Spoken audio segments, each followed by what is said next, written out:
Your subconscious does not listen to your words. It listens to what you repeat, what you feel, and what you act out. That is why you can say, "I'm confident," 1,000 times, and still feel insecure.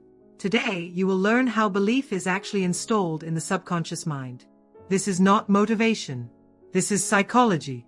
Every behavior you repeat, every emotion you default to, every limit you feel trapped inside, comes from one place: your subconscious mind.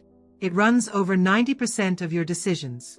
It decides what feels possible, what feels dangerous, what feels like you.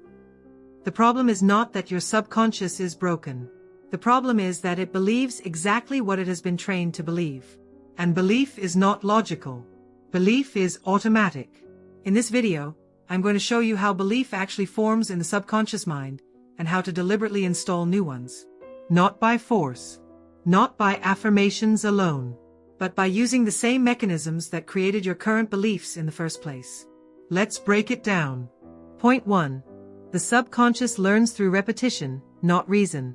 Your conscious mind understands logic. Your subconscious does not. You can logically know something is true and still not believe it.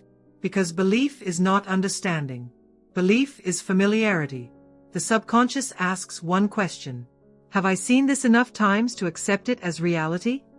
That is why childhood experiences shape identity. That is why habits form so fast. That is why negative self-talk works so well. Repetition equals truth to the subconscious. If you want your subconscious to believe something new, you do not argue with it. You expose it. Again. And again. And again. Point 2. Emotion is the language of the subconscious. Emotion is the glue of belief. Neutral thoughts fade. Emotional thoughts stick. Your subconscious prioritizes what feels intense because intensity signals importance. Fear installs beliefs instantly. So does shame. So does excitement. That is why one embarrassing moment can shape years of behavior. And why one powerful win can change your identity. If you want the subconscious to believe something, you must attach emotion to it. Not forced excitement. Real sensation. Ask yourself this. When you think a new thought, do you feel anything? If the answer is no, your subconscious does not care. Point 3. The subconscious believes what you act on. Action is confirmation. Your subconscious watches your behavior and draws conclusions. If you avoid situations, it believes you are unsafe. If you procrastinate, it believes you are incapable. If you hesitate, it believes there is danger. You do not convince the subconscious with thoughts. You convince it with proof. Small actions matter more than big promises. One bold move beats 10 affirmations. One follow-through beats endless planning. Behavior tells the subconscious who you are. And it always believes behavior. Point 4. Identity is the core belief. Every belief funnels into one thing: identity. Your subconscious is not trying to make you successful. It is trying to keep you consistent. Consistent with who you believe you are. If your identity is, "I struggle," success feels wrong. If your identity is, "I am anxious," calm feels unfamiliar.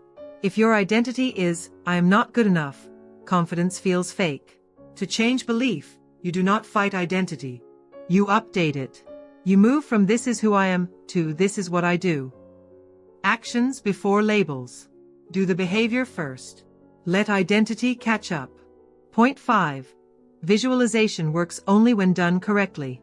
Most people visualize outcomes. The subconscious does not respond to that. It responds to experiences. Instead of visualizing success, visualize process. The uncomfortable moments.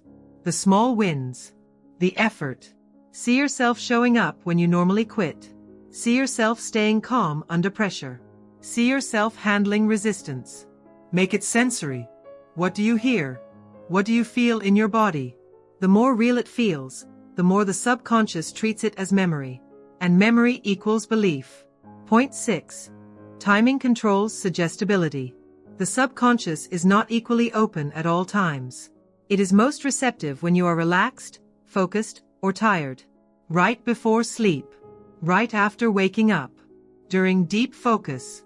After intense emotion. This is when beliefs slip in easily. That is why nighttime thoughts feel so powerful. Why morning moods linger. Why moments after failure define self-image. Use these windows intentionally. Feed your subconscious new inputs when it is open, not when it is defensive. Point 7.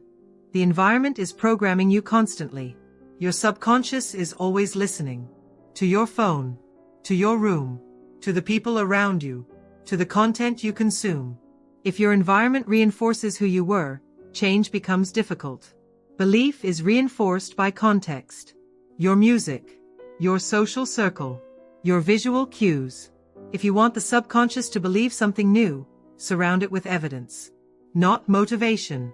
Confirmation. Make the new belief feel normal. Point 8. Inner dialogue becomes automatic belief. What you repeatedly say internally becomes instruction. The subconscious does not analyze self-talk. It absorbs it. I always mess this up.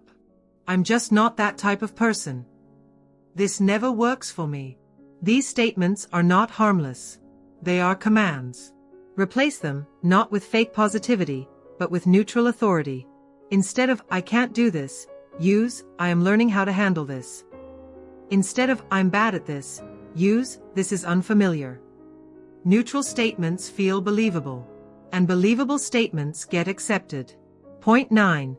Consistency beats intensity. One emotional breakthrough feels powerful, but it fades. Belief is built through consistency. Small signals, sent daily, compound. A 2-minute ritual. A single kept promise. One intentional action. The subconscious believes patterns, not moments. You do not need massive change. You need repeatable change. Show the subconscious the same message long enough, and it will accept it as truth. Point 10. The subconscious protects, not punishes. This is critical.